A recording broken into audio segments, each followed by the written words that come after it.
Hello दोस्तों, welcome to mechanical guide. Friends, आज की वीडियो में हम बात करने वाले हैं इंडस्ट्रियल इंजीनियरिंग की। दोस्त, इंडस्ट्रियल इंजीनियरिंग का ये वीडियो आप लोगों के लिए बहुत ही ज़्यादा इंपॉर्टेंट होने वाला है। ये आपकी एक मैराथन क्लास होने वाली, एक क्लास सेमेस्टर पास वाली क्लास होने वाली है। इस वीडियो को जो स्टूडेंट शुरू से लेकर लास्ट तक पूरा देखेंगे, निश्चित रूप से उनको एग्ज़ाम में इसका बेनिफिट मिलेगा।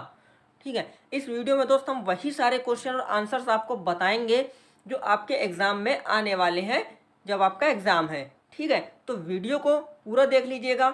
इससे पहले हमने दोस्त इंडस्ट्रियल इंजीनियरिंग के टॉप 25 इंपॉर्टेंट क्वेश्चन पर वीडियो बनाकर पहले ही बता रखा है, तो उस वीडियो को भी आप लोग एक बार ज़रूर देख लीजिएगा। ठीक है, और आप लोगों के कमेंट्स आ रहे थे कि सर इंडस्ट्रियल इंजीनियरिंग का भी टॉप 5 क्वेश्चन इंपॉर्टेंट बता दीजिए, जैसे आपने सीएनसी का बताया था। ठीक है, तो हमने वो भी आप लोगों का वीडियो बनाकर दोस्त चैनल पर अपलोड कर दिया है। तो इन दोनों वीडियो को देख लीजिएगा पहले, उसके बाद ही दोस्त इस वीडियो को देखिएगा। दोस्त, टाइम को ना वेस्ट करते हुए वीडियो को स्टार्ट कर लेते हैं। अगर आप इस वीडियो को पूरा देख लेंगे तो ये मान लीजिए आपके 35 से 40 नंबर आसानी से आपके आ जाएंगे। ठीक है, इसकी पीडीएफ के लिए क्या करना है, आपको हमारे टेलीग्राम चैनल को ज्वाइन कर लेना है। ठीक है, इसकी पीडीएफ आपको हमारे टेलीग्राम चैनल पर मिल जाएगी, आपको हमारे व्हाट्सएप ग्रुप पर मिल जाएगी।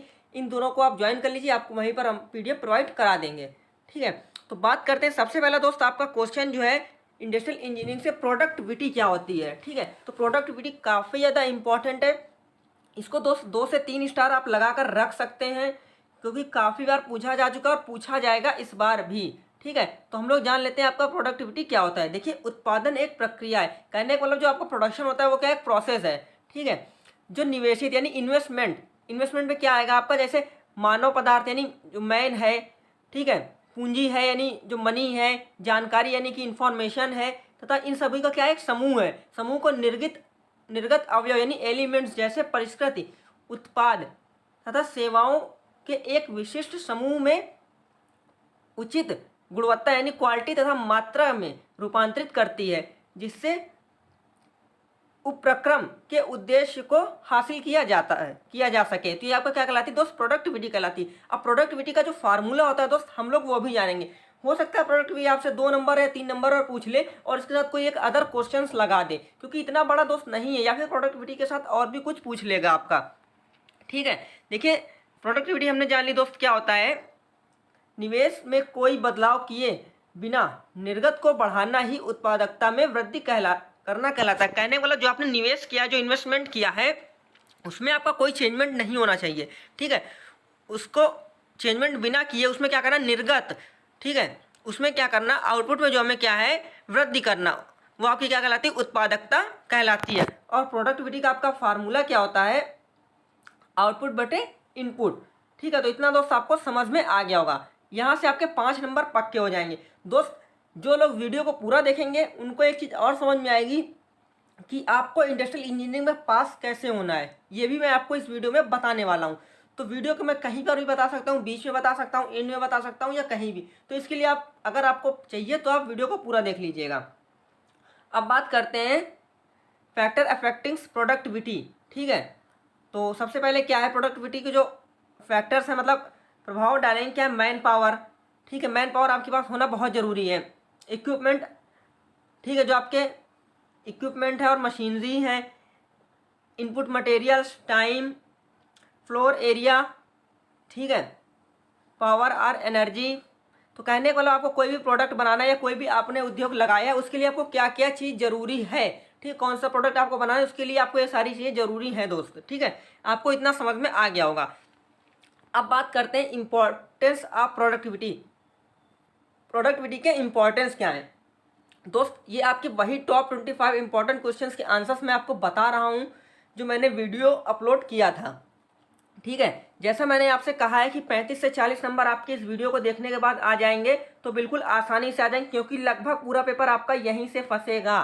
ठीक है, देखिए अभी मैं आपको क्वेश्चन बता दे रहा हूँ, जो आपके एक्ट वगैरह अधिनियम दिए गए हैं। ठीक है, वो 101% 1 से 2 अधिनियम आपके बोर्ड एग्जाम में आने वाले हैं, लिख कर ले लीजिए। ठीक है, देखिए विकसित तथा अविकसित देशों के लिए उत्पादकता की संकल्पना का एक महत्वपूर्ण स्थान होता है। कहने का मतलब जो आपका देश विकसित है और जो अविकसित है, ठीक है, दोनों ही देशों के लिए उत्पादकता यानी प्रोडक्शन के लिए एक संकल्पना का एक महत्वपूर्ण स्थान है। दोनों ही स्थितियों में अधिकतम निर्गत प्राप्त करने के लिए प्रयुक्त किए जाने वाले संसाधन सीमित होते हैं। ठीक है दोस्त, मैं ये भी आपको बता दूं, ये आपका पूरा थ्योरेटिकल होने वाला है पेपर, कोई भी न्यूमेरिकल वगैरह इसमें नहीं है।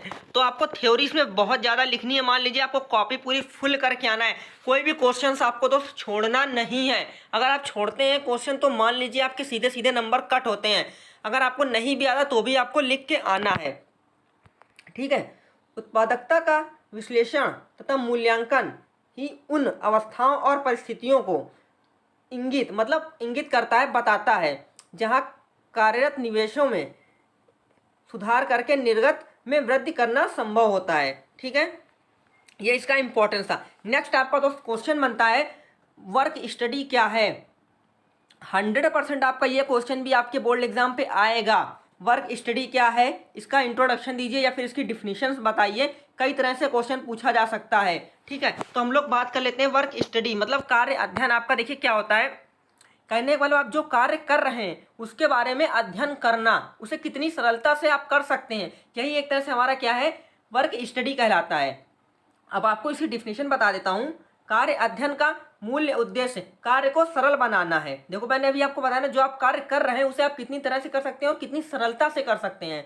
ठीक है, तथा उसे न्यूनतम समय में तथा न्यूनतम श्रम द्वारा पूरा करना, कम से कम समय में तथा कम वर्कर्स के द्वारा उसे पूरा करना ही हमारा क्या कहलाता है दोस्त, वर्क स्टडी कहलाता है। दोस्त बहुत अच्छे से आपको समझाने की कोशिश कर रहा हूँ, इस बात ने वीडियो को एक लाइक करना और कमेंट करना बनता है।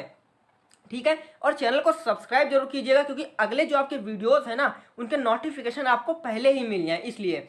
ठीक है, अब बात करते हैं कार्य अध्ययन एक मुख्य प्रबंध तकनीकी है। जो कार्य अध्ययन है आपका वर्क स्टडी एक मुख्य प्रबंध तकनीकी है जो उत्पादन गतिविधियों की यानी इम्प्रूव करने के लिए प्रयोग की जाती है। ठीक है, कहने वाला जो आपकी कार्य अध्ययन एक मुख्य प्रबंध तकनीकी है, इसका हम लोग यूज़ किस लिए करते हैं, इम्प्रूवमेंट करने के लिए करते हैं।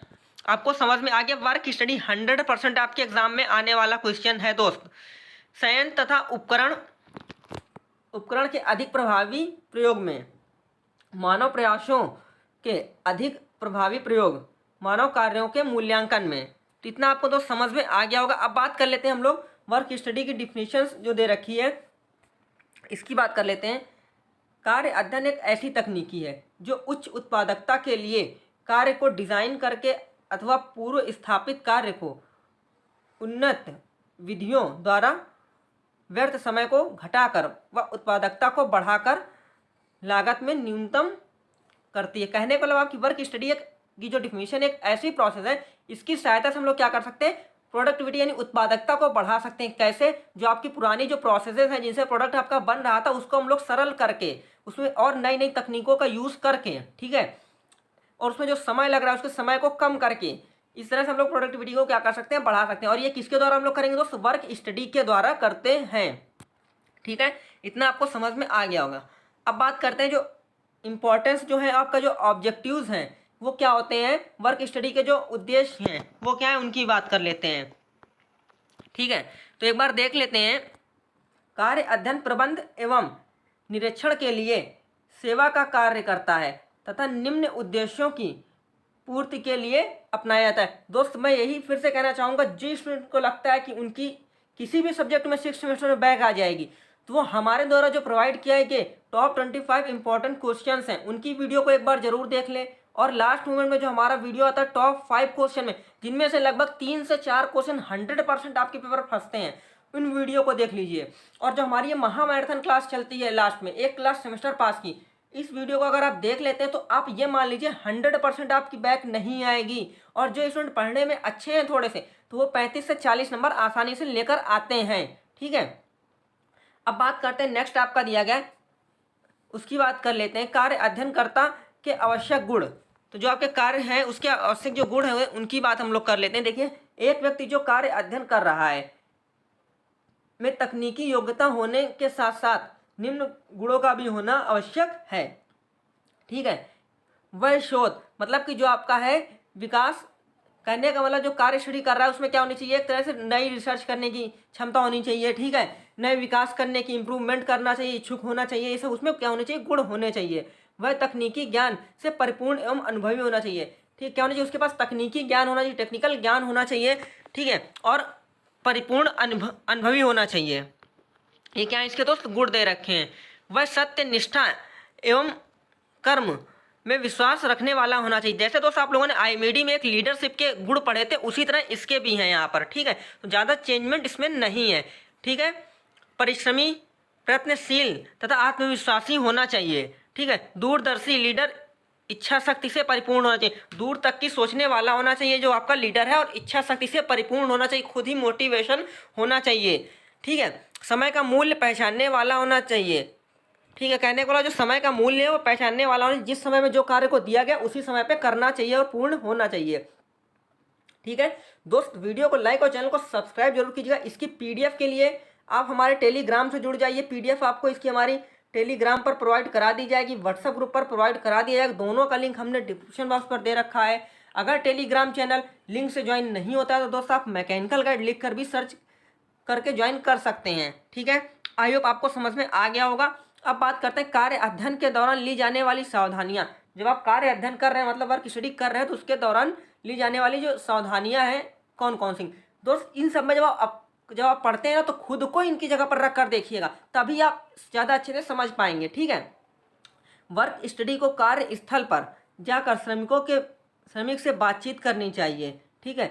वर्क स्टडी को कार्य स्थल पर, कहने वाला जो आपकी वर्क स्टडी हो रही है, जहाँ पर जो आपका लीडर है कहाँ पर जाएगा, वर्कर श्रमिक जो है उनके पास जाएगा, बातचीत करेगा तथा उनकी समस्याओं को व्यक्तिगत रूप से समझना, जो वर्कर्स है उनकी जो समस्याएं हैं व्यक्ति रूप से उनको समझना और उनको सॉल्व करना, ठीक है। ये सावधानियां हमें रखनी चाहिए। ये मान लीजिए अगर जब आपके वर्कर्स काम ही नहीं करेंगे तो प्रोडक्शन आपका कहाँ से होगा, ठीक है।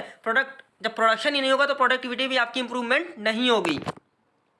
वर्क स्टडी से संबंधित कोई भी बात श्रमिकों से छिपानी नहीं चाहिए, अन्यथा अविश्वास का माहौल बनेगा। कहने का मतलब जो आपका कार्य अध्ययन है उससे संबंधित कोई भी बात है तो आपको वर्कर्स को आसानी से बता देनी चाहिए, ठीक है। उनसे छिपानी नहीं चाहिए। अगर उन्हें बाद में किसी और से भी पता चलेगा तो एक तरह से आपके ऊपर से उनका विश्वास उठ जाएगा, अविश्वास का माहौल बनेगा, ठीक है। श्रम उत्पादकता बढ़ाने से पहले मशीन व संयंत्रों का उत्पादकता बढ़ाने की चेष्टा करना चाहिए। कहने को जो आपका श्रमिक है, मैन पावर को हमें बढ़ाने से पहले आपकी जो मशीन्स हैं उनकी उत्पादकता हमें बढ़ाने की कोशिश करनी चाहिए। कारखानों या उद्योगों में कार्य अध्ययन करने से पूर्व कार्यस्थल के वातावरण को भी आवश्यक सुधार किए जाने चाहिए। कहने वाला जो आपका कारखाना है, उद्योग है, इसमें क्या है, कार्य अध्ययन वर्क स्टडी करने से पूर्व हमें कार्यस्थल जो है आपका, उसका जो इन्वायरमेंट है उसके बारे में सोचना चाहिए, उसमें क्या करना चाहिए, थोड़ा सुधार करना चाहिए, ठीक है। कार्य अध्ययनकर्ता को कई आदेश स्वयं नहीं देने चाहिए, बल्कि यह कार्य फोरमैन के माध्यम से कराना चाहिए, ठीक है। दोस्तों ये आपका क्या था, वर्क स्टडी के ऑब्जेक्टिव्स थे। तो ये सारे आपके पूछे जाने वाले हैं इंपॉर्टेंट क्वेश्चंस और आंसर, वही मैं आपको बता रहा हूँ। तो बात करते हैं दोस्तों, यहाँ पर अब दिया गया है आपका टेक्निक्स ऑफ वर्क स्टडी, ठीक है। तो बात कर लेते हैं टेक्निक्स ऑफ वर्क स्टडी।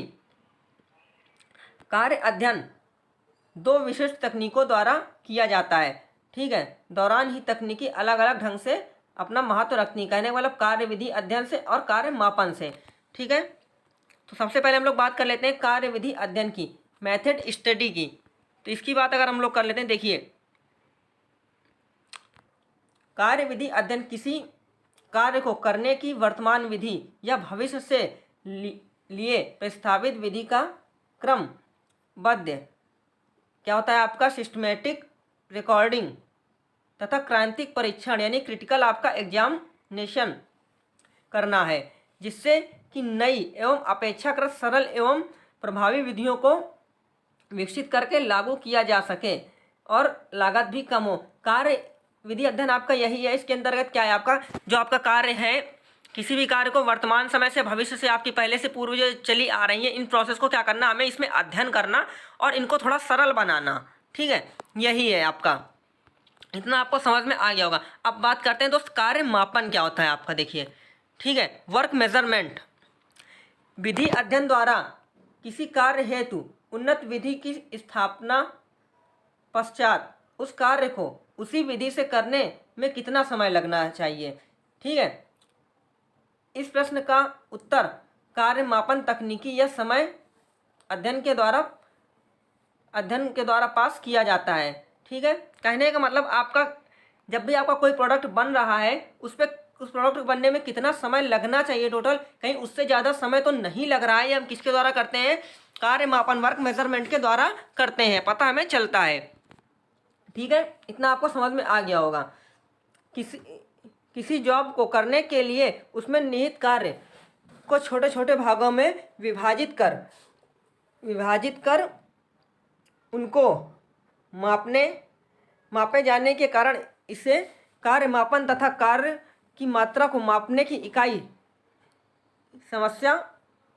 समय होने के कारण इसे समय अध्ययन कहते हैं। ठीक है, तो यहाँ पर इन दोनों में रिलेशन दिया गया है, relationship between method study and work measurement. तो कई बार दोस्तों इनमें संबंध पूछा जा चुका है, तो बिल्कुल ऐसे ही आपको लिखना है। तो क्या करना है, सबसे पहले आपको करना है यहाँ पर कार्य अध्ययन लिख देना है, ठीक है, बीच में, और एक साइड आपको लिख देना है विधि अध्ययन और दूसरी साइड आपको लिख देना है कार्य मापन। ठीक है, तो कहने का मतलब उद्देश्य इसका क्या होता है? विधि अध्ययन का उद्देश्य उत्पादन विधि में सुधार। जो आपका प्रोडक्शन हो रहा है इसका मेन मोटिव यही है कि जो आपका प्रोडक्शन हो रहा है इसमें क्या करना है, इसको सुधार करना। ठीक है, प्रोडक्शन कहीं कम तो नहीं हो रहा है, इसकी प्रोडक्टिविटी को बढ़ाना। और कार्य मापन क्या है? उद्देश्य इसका यह रहता है मानक समय की गणना करना। जिस प्रोडक्ट को जितना समय में बनना चाहिए वो प्रोडक्ट उतनी समय में ही बन रहा है या नहीं बन रहा है, ये इसका काम होता है। ठीक है, अध्ययन हेतु कार्य का चयन करना। ठीक है, क्या करना? अध्ययन हेतु कार्य का चयन करना, मापे जाने वाले कार्य का चयन करना, वर्तमान विधि की गतिविधियों को रिकॉर्ड करना। ठीक है, संबंधित सभी आंकड़े रिकॉर्ड हैं। तो आपको ये दे रखे हैं, इनको आप लोग देख लीजिएगा, इन दोनों के बीच में रिलेशन। अब बात करते हैं उत्पादकता वृद्धि में कार्य अध्ययन की भूमिका। कहने का मतलब जो आपकी प्रोडक्टिविटी है उसमें जब वृद्धि होगी तो उसमें कार्य अध्ययन की क्या भूमिका होगी, इसकी बात यहाँ पर की गई है। तो कहने का मतलब जब हम किसी भी चीज़ में वर्क स्टडी करते हैं तो क्या करते हैं, उसका जो प्रोसेस होता है पूरा उसको हम लोग सरल करने की कोशिश करते हैं और उनमें जो नई चीज़ ऐड कर सकते हैं सरलता से उनको करने के लिए करते हैं। ठीक है, कार्य अध्ययन एक महत्वपूर्ण प्रबंध टूल है जिसका प्रयोग उच्च उत्पादकता प्राप्ति हेतु किया जाता है। कहने का मतलब जो आपकी प्रोडक्टिविटी है उसको बढ़ाने के लिए किया जाता है। इसका संबंध मानव द्वारा कृत कार्य करने की विधि तथा निष्पादन, ठीक है, के मानक स्टैंडर्ड ऑफ परफॉर्मेंस से होता है। नवीनतम तथा उन्नत तकनीकी और उत्पाद की दक्ष विधियों का प्रयोग करके ही कोई उद्योग या संगठन प्रतिस्पर्धी के इस दौर में बना रह सकता है। कहने का मतलब मान लीजिए दो कंपनियां हैं, ठीक है, दोनों एक दूसरे की क्या है, कंपटीशन में है, मतलब प्रतिस्पर्धी हैं। ठीक है, तो इन दोनों में से वही कंपनी आगे निकलेगी जो इन चीज़ों का यूज़ कर रही, वर्क स्टडी का यूज़ कर रही होगी। ठीक है, वर्क स्टडी में ज़्यादा ध्यान दे रही होगी। जब आप वर्क स्टडी में ध्यान देंगे तो इससे क्या होगी, आपकी प्रोडक्शन में इंप्रूवमेंट होगा, प्रोडक्टिविटी बढ़ेगी, आपकी इसमें वृद्धि होगी, तो वही कंपनी आगे बढ़ेगी। ठीक है, उत्पादकता की दक्षता को बढ़ाने के लिए उद्योग, उपकरण तथा श्रमिक के बेहतर उपयोग की आवश्यकता होती है। अब आपका नेक्स्ट दोस्त है, इस चैप्टर से भी आपके काफ़ी ज़्यादा क्वेश्चन पूछे जाते हैं, मेथड स्टडी। अभी हमने दोस्त बात की वर्क स्टडी की, अब हम लोग दोस्त बात करने वाले मेथड स्टडी। आपका देखिए क्या होता है, तो यहाँ पर मेथड स्टडी की डिफिनीशन दी गई हुई है। कोई भी आप प्रोडक्ट अगर बना रहे हैं उस प्रोडक्ट को बनाने की विधि क्या है, ठीक है, किस विधि का यूज़ किया गया है, यही आपकी मेथड स्टडी है। और मेथड स्टडी में हम उस विधि को बिल्कुल सरल करने की कोशिश करते हैं। ठीक है, मेथड स्टडी के अंदर इसी चीज़ का हम इसमें स्टडी मतलब करते हैं, कार्य करते हैं। तो बात करते हैं इसकी डिफिनीशन क्या है, वो बात कर लेते हैं। किसी कार्य को करने की वर्तमान विधि या भविष्य के लिए प्रस्तावित विधि का क्रमबद्ध अभिलेखन तथा क्रांतिक परीक्षण करना, जिससे कि नई एवं अपेक्षाकृत सरल एवं प्रभावी विधियों को विकसित करके लागू किया जा सके और लागत भी कम की जा सके। देखिए मैंने बताया ना आपको, कहने का मतलब आपका जो आपकी मान लीजिए आप कोई पार्ट बना रहे हैं, ठीक है, मान लीजिए आप ब्रेक बना रहे हैं, आपकी बहुत समय से जो एक पुरानी प्रोसेस है वो चली आ रही है, ठीक है, कि हाँ हम इसी प्रोसेस से इसी मेथड का यूज़ करके हम ब्रेक बनाते हैं। तो आपको कुछ एक नया करना चाहिए। ठीक है, जब आप वो नया कर रहे हैं तो ये देखिए कि हाँ उससे कम समय में हमारी बन रही है या फिर उसमें जो उसकी लागत लग रही है वो कम है। इन सब में क्या चेंजमेंट करना ही आपकी क्या कराती मेथड स्टडी। इतना आपको तो समझ में आ गया होगा। ठीक है। कार्यविधि अध्ययन का संबंध अधिक दक्ष तथा मितव्ययी कार्यविधियों के विकास से है। डिजाइन इंजीनियरिंग प्रोसेस इंजीनियर तथा विधि विश्लेषक के समूह प्रयासों से ही इन विधियों का उचित विकास संभव हो पाता है। वर्तमान विधियों में लगातार सुधार की आवश्यकता है। साथ ही एक दक्ष वास्तविक कार्यविधि को विकसित करने के लिए विशेष प्रयास किए जाने चाहिए। ठीक है। अब यहाँ पर दोस्त हम बात करते हैं objective of method study. Method study के ऑब्जेक्टिव्स क्या क्या उनकी बात कर लेते हैं। प्रक्रमों तथा कर्मचारियों में सुधार। ठीक है। संयंत्र तथा उपकरणों के डिजाइन में तथा कारखाने में कार्यस्थल के लेआउट में क्या करना चाहिए, सुधार करना चाहिए। मानवीय प्रयासों में बचत तथा अनावश्यक थकान में कमी। श्रम शक्ति, ठीक है, मशीनिंग तथा पदार्थों में प्रयोग में सुधार। सर्वोत्तम विधि का मानकीकरण करना चाहिए। कार्यकारी दशाओं में सुधार। अब बात करते हैं, देखिए आपके जो चार्ट दिए गए हैं, प्रोसेस एनालिसिस, प्रोसेस चार्ट, आपका बहुत सारे आपके चार्ट दोस्त दिए गए। प्रोसेस चार्ट हो गया, आपका फ्लो चार्ट हो गया, थर्बलिंक्स हो गया, इन सब के चार्ट काफ़ी इंपॉर्टेंट है और कई बार पूछे भी जा चुके हैं। जैसे आपका सीमो चार्ट हो गया, तो इनको मैं थोड़ा सा जल्दी जल्दी दोस्त बताने की कोशिश करूंगा, क्योंकि नहीं तो वीडियो काफ़ी ज़्यादा लंबा हो जाएगा। ठीक है। और इसकी PDF आप हमारे टेलीग्राम चैनल या व्हाट्सएप ग्रुप से प्रोवाइड आपको करा ही दी जाएगी। ठीक है। बस वीडियो को लाइक और चैनल को सब्सक्राइब जरूर कीजिएगा और अपने एक दोस्त के साथ शेयर भी कर दीजिएगा, ताकि उसकी भी हेल्प हो जाएगी और हमारी भी हेल्प हो जाएगी। अब बात करें दोस्त, आपका फ्लो चार्ट क्या होता है, यानी जो आपका प्रोसेस चार्ट है वो क्या होता है, इसकी बात कर लेते हैं। प्रक्रम विधि का अध्ययन करने तथा सरल रूप में समझने के लिए प्रक्रम विश्लेषण किया जाता है। ठीक है। गिलब्रेथ दंपति ने सर्वप्रथम प्रक्रम चार्ट को बनाने के लिए प्रतीक चिन्ह का उपयोग किया। जो आपके गिलब्रेथ दंपति थे, पति पत्नी थे, यानी उन्होंने सर्वप्रथम कितने चिन्ह दिए थे, सर्वप्रथम उन्होंने लगभग 40 जो आपके प्रतीक चिन्ह है उनका उपयोग किया था। परंतु अब वो सारे 40 को यूज़ नहीं किया जाता, कुछ गिने चुने ही चिन्हों का यूज़ किया जाता है, यानी प्रतीक का यूज़ किया जाता है। परंतु अब केवल 5 प्रतीक चिन्ह ही वास्तव में प्रयोग में लाए जाते हैं, जो सभी कार्यों को पूरा वर्णन करने के लिए पर्याप्त हैं। ये आपका किस में आता है दोस्त, प्रोसेस चार्ट में आता है। तो जहाँ कहीं भी आपको अगर ये सिंबल मिलता है, ये सिंबल आपके पूछे भी जा सकते हैं दोस्त। तो ये आपका दोस्त ऑपरेशन का सिंबल होता है। ऐसा जब आपका कहीं ऐसा बना है और ऐसे बीच में इसमें कट है, तो मान लीजिए आपका ऑपरेशन का सिंबल होता है। ठीक है। और बगल में जो इसकी थ्योरी लिखी वो आप लोग पढ़ सकते हैं बहुत आसानी से।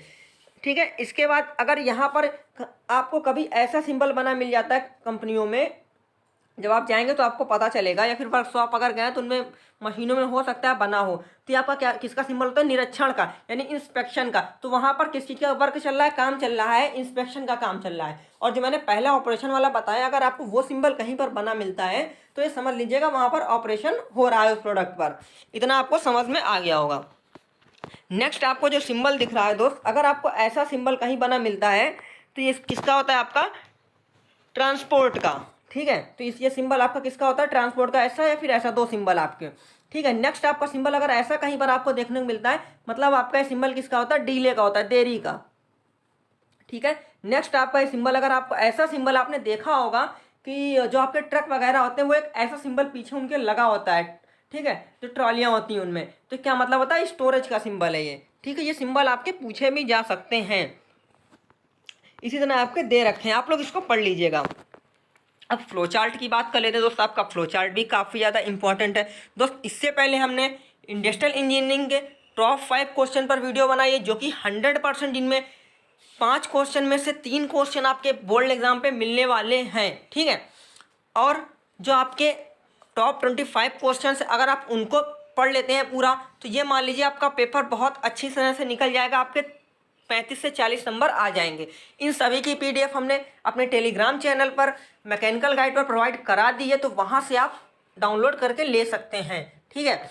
बस आपको करना है क्या, इसके लिए वीडियो को लाइक और चैनल को सब्सक्राइब करना है और अपने एक दोस्त के साथ वीडियो को शेयर भी करना है। अब बात कर लेते हैं दोस्त हम लोग फ्लो चार्ट आपका, देखिए क्या होता है। प्रक्रम में सभी ऑपरेशन, निरीक्षण, विभिन्न स्थानांतरणों तथा महत्वपूर्ण बिंदुओं को अंकित करने वाले आरेख को फ्लो प्रोसेस चार्ट कहते हैं। कहने का मतलब आपका प्रक्रम, कोई भी आपका प्रोसेस चल रहा है जिसमें आपका सभी क्या है ऑपरेशंस, जो आपका निरीक्षण यानी इंस्पेक्शन, विभिन्न स्थानांतरणों तथा महत्वपूर्ण बिंदुओं को क्या करना अंकित मतलब दर्शाने के लिए आरेख को हम लोग क्या करते हैं फ्लो प्रोसेस चार्ट कहते हैं। अब यहाँ पर आपको ऑब्जेक्टिव्स मिल जाएंगे फ्लो प्रोसेस चार्ट के, तो उसको देख लीजिए। किसी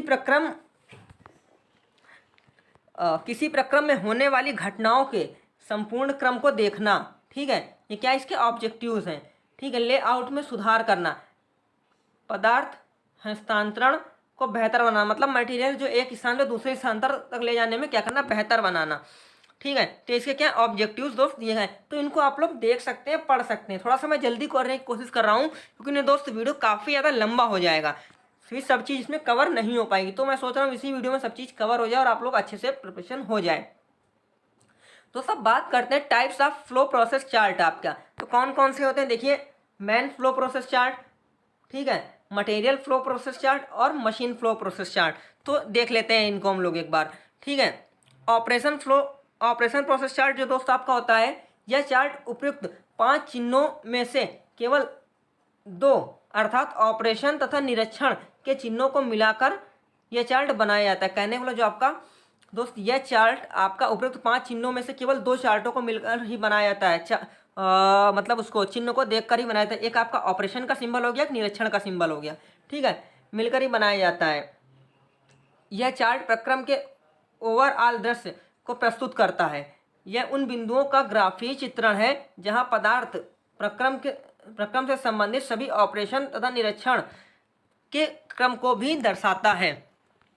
अब यहाँ पर दोस्त एग्जाम्पल के लिए काफ़ी ज़्यादा दिए गए, ये पूरा एक एग्जाम्पल है ये वाला जो हमने दे रखा है, तो इसको आप लोग देख लीजिएगा, आप लोगों को समझ में आ जाएगा, ठीक है। बस इतना जरूर कहूँगा, जो वीडियो देख रहे हैं उनको इस चीज़ का बेनिफिट जरूर मिलेगा। अब आपका आ गया थर्मलिक्स, जो आपका है काफ़ी ज़्यादा इंपॉर्टेंट है ये आपका, और कई बार पूछा भी जा चुका है। कार्यचक्र की समस्त आधारभूत गतियों को व्यक्त करते हैं तो थर्मलिक्स का प्रयोग करते हैं, ठीक है, क्या करते हैं थर्मलिक्स का प्रयोग करते हैं। अतः माइक्रो, ठीक है, करते हैं, क्या करते हैं थर्मलिक्स का यूज़ करते हैं, ठीक है। माइक्रोस को स्टडी को सरल बनाने हेतु सभी ह्यूमंस एक्टिविटीज़ को उनके उद्देश्यों के अनुरूप छोटे छोटे अवयव में क्या कर दिया था दोस्त बांट दिया जाता है तथा गतियों को थर्मलिक्स का नाम दिया है। अतः प्रारंभ में 16 थर्मलिक्स का प्रयोग किया गया। समय व गति अध्ययन में थर्मलिक्स का प्रयोग आवश्यक है, ठीक है। तो काफ़ी बार ये पूछा जा चुका, तो इसके सिंबल्स भी दे रखे हैं यहाँ पर देखिए। यहाँ पर थर्मलिक्स नेम दे रखा है हमने, पूरा इसका चार्ट बना रखा है। थर्मलिक्स नेम हो गया, ये आपका डिस्क्रिप्शन हो गया, शॉर्ट नेम इनका हो गया, क्या है इनके जो फर्स्ट लेटर है उसके हिसाब से इनका शॉर्ट नेम हम लोग डिनोट करते हैं, ठीक है। इतना आपको दोस्त समझ में आ गया होगा, ठीक है। अब बात करते हैं नेक्स्ट आपका जो दिया गया उसकी बात कर लेते हैं। इनके जो दे रखे हैं पूरे आप लोग इनको देख सकते हैं और पढ़ लीजिएगा। नेक्स्ट आपका आता है मोशन स्टडी, गति विश्लेषण। तो गति विश्लेषण को भी एक बार देख लेते हैं, ये क्या होता है आपका गति विश्लेषण। किसी क्रिया का विश्लेषण जब एक श्रमिक की व्यक्तिगत गतियों के पदों में किया जाता है तो क्या कहलाता है आपका गति विश्लेषण कहलाता है, ठीक है। गति विश्लेषण में किए जाने वाले पद निम्न हैं। तो क्या है गति विश्लेषण पर, अध्ययन किए जाने वाले ऑपरेशन का चयन करना, ऑपरेटर द्वारा किए जाने वाली क्रियाओं की सूची तथा चार्ट बनते हैं। जो आपका ऑपरेटर है यानी वर्कर है जो कार्य कर रहा है उसकी क्या बनेगी सूची और उसका चार्ट बनता है। उत्पादक तथा निष्क्रिय गतियों की पहचान करते हैं, ठीक है। आवश्यक तथा गैर उत्पादक गतियों को समाप्त करते हैं। अब बात करते हैं आपका माइक्रो मोशन स्टडी दे रखा है दोस्त। माइक्रो मोशन स्टडी आपका काफ़ी ज़्यादा इम्पॉर्टेंट है, ठीक है, तो एक बार ज़रूर पढ़ लीजिएगा। यह एक सर्वोत्तम तकनीकी है जिन ऑपरेशंस में वर्किंग साइकिल बहुत छोटी हो तथा 2000 बार दोहराई जा रही हो। एग्जाम्पल के लिए यहाँ पर दिया गया है, जो आपका दिया गया है पैकिंग ऑफ फूड कैंस, ठीक है। इसके अंतर्गत क्रिया इतनी तीव्र होती है। तो ये आपका बहुत ज़्यादा इम्पॉर्टेंट है माइक्रो मोशन स्टडी, तो एक बार इसको जरूर पढ़ लीजिएगा, ठीक है। काफ़ी बार पूछा भी जा चुका है। यहीं पर इसका दिया गया principle of micro motion study भी दी गई हुई है। तो इसको भी आप लोग एक बार देख लीजिएगा। अब बात कर रहे हैं दोस्तों आपका जो सीमो चार्ट होता है, कई बार पूछा जा चुका और इस बार भी मुझे लग रहा है आपका सीमो चार्ट पूछा जाने वाला है। यह चार्ट फिल्म विश्लेषण पर आधारित है। यह ऑपरेटर शरीर अंगों की संगठित व समन्वयीय गतिविधियों का ग्राफीय चित्रण है। इसमें वर्कर साइकिल को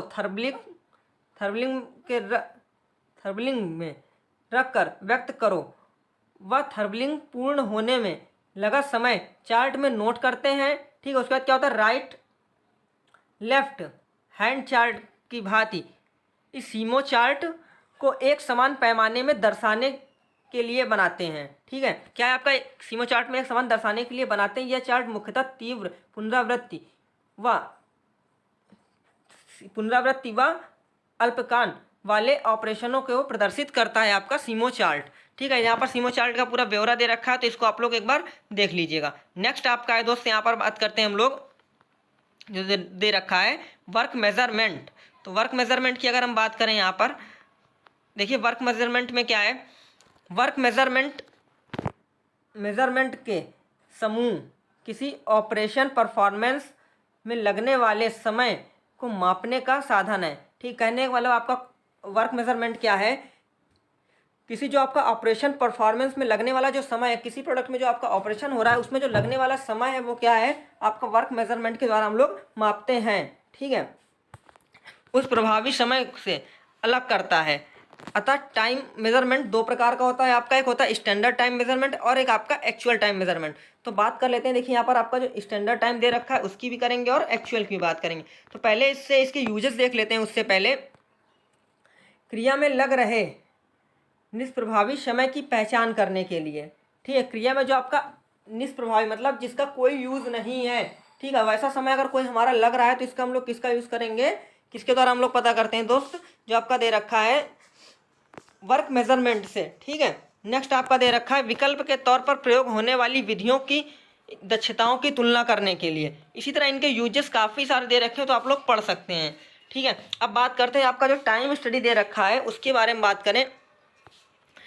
टाइम स्टडी में किसी प्रोडक्शन वर्क को करने के लिए रिकॉर्ड करें अध्ययन करने की तकनीकी को टाइम स्टडी कहते हैं। इसी तरह आपका जो मोशन स्टडी दे रखा है, किसी भी प्रोडक्शन वर्क में प्रयुक्त मशीन व श्रमिक की गतियों का अध्ययन कर अवांछित गतियों को दूर करना व कार्य करने की विधि को अध्ययन सरल बनाकर व क्रमबद्ध करना ही क्या आपका कहलाता है, मोशन स्टडी आपका कहलाता है। इसी तरह आपका दे रखा है दोस्त यहाँ पर time and motion study work performance हेतु उपयोग में आने वाली व प्रस्तुत उपकरण, मशीन, पदार्थ व विधियों का विश्लेषण है, टाइम मोशन स्टडी कहलाती है। ठीक है, तो यहाँ पर ये दे रखा है फॉर लेबर के लिए, फॉर सोशल के लिए, ऑफ वेंशंस एंड मोशन एंड टाइम्स, तो ये सब दे रखा है, आप लोग पढ़ सकते हैं। अब बात करते हैं दोस्तों आपके जो अलाउंसेस होते हैं यानी छूट होती है वो क्या होती है। कोई भी श्रमिक बिना रुके निरंतर कार्य नहीं कर सकता है। वर्क स्टडी द्वारा नई व उन्नत विधि का विकास कर श्रमिक द्वारा तथा ऊर्जा को कम कर सर्वाधिक economical, useful and effective method का विकास हुआ है। ठीक है, अब यहाँ पर सामान्यतः कार्य करते हैं तो निम्न कारणों का व्यवधान हो सकता है। तो यहाँ पर इसके जो दे रखे हैं, श्रमिक की व्यक्तिगत आवश्यकताओं के लिए, थकान के कारण, टूल ग्राइंडिंग, मशीनिंग की सफाई आदि के कारण, तो ये सब दे रखा है, इसको आप लोग पढ़ सकते हैं। नेक्स्ट आपका दे रखा है टाइप्स ऑफ अलाउंसेस जो दे रखे हैं उनकी बात हम लोग यहाँ पर देख लेते हैं। तो टाइप्स ऑफ अलाउंसेस जितने दे रखे हैं उनको एक बार देख लीजिएगा। वैसे ज़्यादा आता नहीं है दोस्त टाइप ऑफ अलाउंसेस, बट एक बार आप देखना चाहें तो देख सकते हैं। ठीक है, अब हम लोग बात करते हैं। नेक्स्ट आपका दिया गया है वर्क सैम्पलिंग क्या होता है, इसकी बात कर लें अगर। देखिए वर्क सैम्पलिंग यह एक काफ़ी ज़्यादा इम्पॉर्टेंट नहीं है लेकिन कई बार पूछा भी जा चुका है। यह एक स्टैटिकल टेक्निक्स है जो कि विभिन्न गतिविधियों में लेबर द्वारा खर्च समय का अनुपात ज्ञात करने में प्रयुक्त की जाती है। कहने का मतलब वर्क सैम्पलिंग क्या है, यह एक स्टैटिकल तकनीकी नहीं है, ठीक है, जो कि विभिन्न गतिविधियों में लेबर द्वारा खर्च समय के अनुपात को ज्ञात करने के लिए प्रयोग की जाती है। अतः इस विधि द्वारा दिया गया है रैंडम ऑब्जर्वेशन द्वारा डिले व work wanted tool process time का अनुपात ज्ञात करते हैं। तो यहाँ पर इसके बाद ये दे रखा है प्रिंसिपल ऑफ वर्क सैम्पलिंग, तो इसको एक बार आप लोग देख लीजिएगा, ठीक है। नेक्स्ट यहाँ पर जो दिया गया उसकी बात अगर हम लोग कर लें, एप्लीकेशंस ऑफ वर्क सैम्पलिंग दे रखा है दो विभागों की दक्षता की तुलना करने के लिए, ठीक है। तो इन सबको एक बार आप देख लीजिए। नेक्स्ट आपका जो है लास्ट है इस चैप्टर से दोस्त आपका मजदूरी तथा प्रोत्साहन योजनाएं। तो मजदूरी और जो आपकी प्रोत्साहन योजनाएं कई बार पूछी जा चुकी हैं, ठीक है। इसमें इसका इंट्रोडक्शन है, देख लेते हैं। सबसे पहले यह सबसे प्रमुख एवं जटिल कारक है जो प्रबंधन व श्रमिक के मध्य संबंधों पर प्रभाव डालता है। अतः औद्योगिक क्षेत्र में वेतन प्रणालियों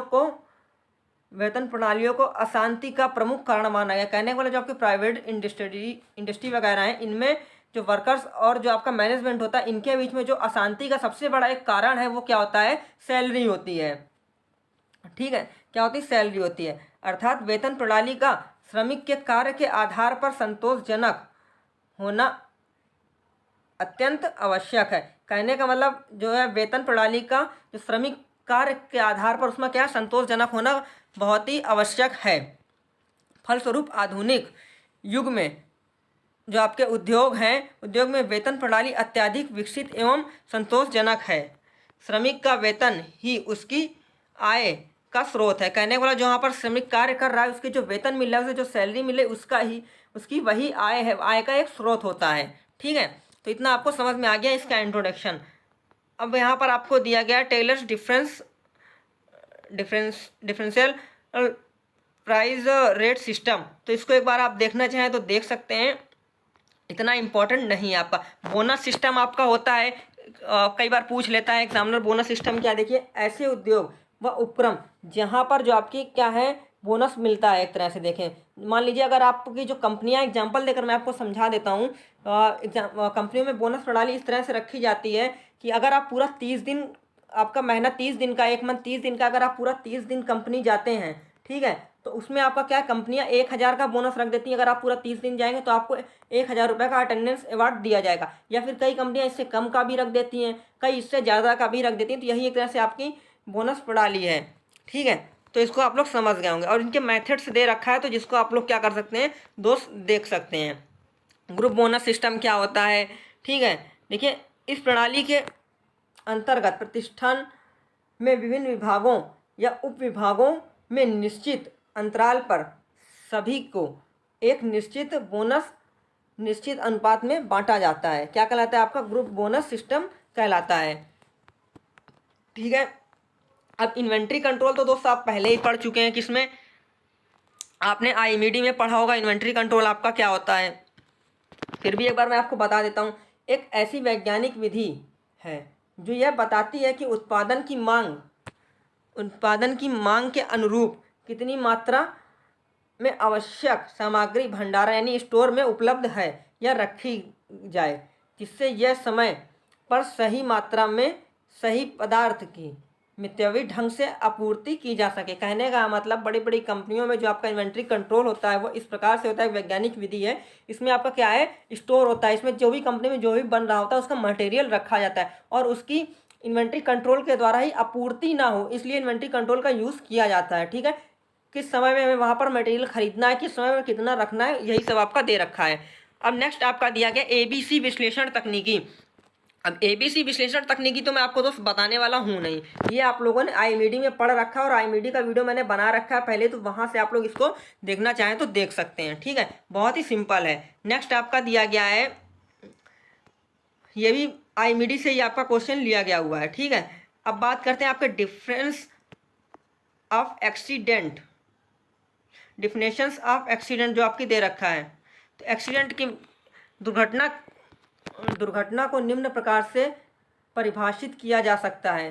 कोई भी ऐसी अप्रत्याशित घटना जिससे न न मान की क्षति पहुँचे, ये दुर्घटना कहा जाता है। कहने का मतलब कोई भी आपकी ऐसी दुर्घटना जिससे जान की और माल दोनों की क्षति पहुंचती है, अब यह कहलाती दुर्घटना कहलाती है।